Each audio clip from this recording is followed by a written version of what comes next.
میرے پاس مسئلہ پوچھنے کے لیے کچھ لوگ آ گئے تو 4-5 سال کا بچہ بھی تھا جس کے والد نے غصے میں اپنی بیوی کو 3 طلاقیں دی تھی۔ تو چھوٹا سا بچہ، کپڑے بھی پھٹے پرانے، اور حالت بتا رہی تھی کہ غریبی ہے۔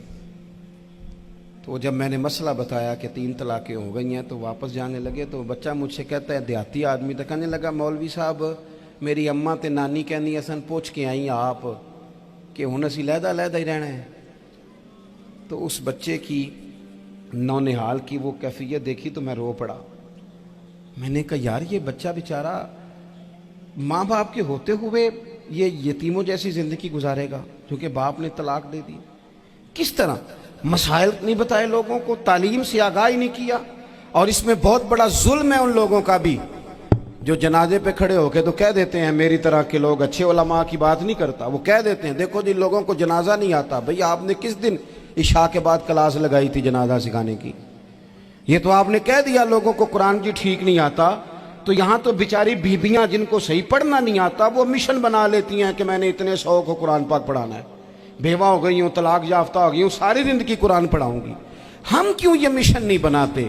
کیوں اس طرف سفر نہیں کرتے؟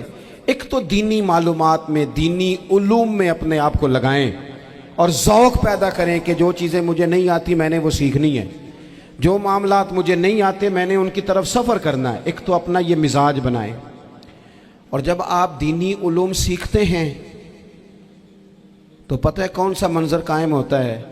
منظر وہ بنتا ہے کہ حضرت ابو ہریرہ بھی دین سیکھا کرتے تھے، حضرت عبداللہ ابن عمر بھی اصحاب صفہ میں رہا کرتے تھے، حضرت انس بن مالک بھی رہا کرتے تھے، اور ایسا منظر بنتا ہے کہ حضرت سیدہ خدیجہ الکبریٰ رضی اللہ تعالیٰ عنہ فرماتی ہیں سیدہ فاطمہ حضور کی گود میں بیٹھی ہوتی تھی اور نبی پاک سے باتیں پوچھتی تھی اور حضور انہیں بتا رہے ہوتے تھے۔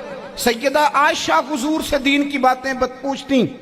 چوتھا حصہ ہماری فقہ کے اصول حضرت فاطمہ کی، حضرت عائشہ صدیقہ کی مرویات پر مبنی ہیں۔ اگر ہماری بچیاں چھوڑ دیں ڈائجسٹ پڑھنا، چھوڑ دیں ادھر ادھر کی مووی دیکھنا، اور وہ کتاب و سنت پر آ جائیں تو بہت سارے مسائل ایسے ہیں جو الجھنے سے پہلے ہی سلجھے ہوئے ہوں۔ دینی تعلیم کا مزاج اور ذوق۔ اور دوسری آیت کریمہ میں نے تلاوت کی، اللہ کریم نے قرآن مجید میں فرمایا، یا ایھا الذین آمنوا قوا انفسکم واہلیکم نارا، اے ایمان والو خود بھی دوزخ کی آگ سے بچو اور اپنے گھر والوں کو بھی بچاؤ۔ او والد، وہ ماں جو بچوں کو بھوک سے بچانے کے لیے محنت کرتی ہے، ان کو مایوسی سے بہت سارے ماں باپ ایسے ہوتے ہیں جن کے پاس کپڑے لینے کے پیسے نہیں ہوتے عید پہ۔ کیوں؟ اذان شروع ہوگی جی۔ عزیز بھائی، جس طرح ہم اپنے بچوں کو دیکھیں، بہت سارے ماں باپ کے پاس گنجائش نہیں ہوتی، لیکن اس نیت سے کہ بچوں کے دل ٹوٹ جائیں گے، عید پہ کیسے گزارا کریں گے، مشکل سے بھی کپڑے خرید کے دیتے۔ اس طرح ہم اپنے بچوں کو بھوک سے، پیاس سے، مایوسی سے بچاتے ہیں۔ اس طرح ہمارے رب نے ہمارے ذمے لگایا ہے کہ تم اپنے بچوں کو کوشش کرو دوزخ کی آگ سے بچانے کی۔ حضرت عمر فاروق رضی اللہ تعالیٰ عنہ نے عرض کیا تھا، یا رسول اللہ صلی اللہ تعالیٰ علیہ وسلم، اس آیہ کریمہ کا معنی کیا ہے؟ تو محبوب کریم علیہ السلام نے فرمایا، عمر، جن چیزوں کا اللہ تمہیں حکم دیتا ہے تم اپنے گھر والوں کو ان چیزوں کا حکم دو، جن چیزوں سے رب رسول تمہیں منع کرتے ہیں اپنے گھر والوں کو ان سے روکو، اپنے گھر کے اندر نفاذ دین کرنے کی کوشش کرو۔ میرے بھائی، بہت زیادہ آزمائش ہے ہمارے گھروں میں، بے چینیاں ہیں، اضطراب ہے، بچوں میں سختی ہے، بہن بھائی ایک دوسرے کے ساتھ لڑتے ہیں، مزاجوں میں تلخی آ گئی۔ کیوں بھلا؟ اس لیے کہ ماں باپ کو جو بہترین کردار اور جو حسین طریقہ گھر میں اپنانا چاہیے تھا، بچے تقریر باہر سے سنتے ہیں لیکن وہ فالو اپنے ماں باپ کو کرتے ہیں۔ اگر ماں باپ میں حوصلہ ہو، صبر ہو، اطمینان ہو، خودداری ہو، تھوڑے پر گزارا کرنے کا مزاج ہو۔ دیکھیں نا، آج ڈپریشن ہے، ٹینشن ہے، پینکس اٹیکس ہیں، بڑی ساری چیزیں آ گئی ہیں۔ کیوں بھلا؟ صبر نہیں، تحمل نہیں، بردباری نہیں۔ آزمائے۔ ایک دن ایک بچہ میرے پاس آ گیا مدرسے کا، اور آ کے وہ رونے لگا۔ میرے گھر والے کہنے لگے کھانا چھوڑ دیں، پہلے اس کی بات سن لے۔ میں نے کہا پتر کیا ہوا؟ کسی نے مارا ہے؟ کسی استاد نے؟ کہنے لگے نہیں حضرت،